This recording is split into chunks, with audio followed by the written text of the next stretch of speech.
Can a handful of people take myths in combination with real events and create a new reality for us where myth is senior to truth?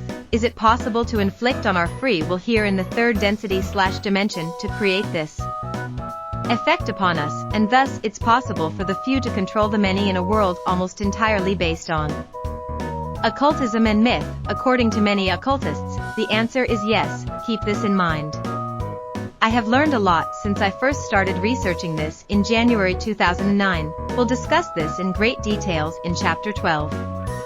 Now I like to share my new insights. What some readers had most problems with was the Lucifer being redeemed part. Was this young, shaggy, partying womanizer Lucifer trying to take over the world? And even weirder, Lucifer had now redeemed himself. Yes, it was understandably hard for many people to swallow. But is it true? Well, hopefully this blog will give you a closer look into who Supreme Rockefeller really is. Important is that you read the whole thing in sequence, don't skip through, or you'll get lost in the information. And it will most probably not make total sense. It is a pretty complicated issue at times, but I have done my absolutely best to simplify it, but still include everything that's important. In reference to Lucifer's redemption, in the beginning of April 2009, I pulled the blog, Lucifer's Redemption, off the internet.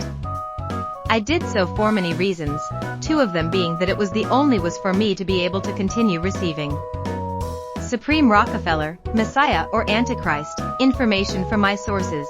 The other reason was that I simply had to restructure my blog. As information came to me on a steady, regular basis, the blog became disorganized and hard to read and follow. I had the idea of putting it in book format, and that's what I've been working on since then, and this is the result. Since I pulled the first blog, I have realized that there is so much more to this than I thought at the time.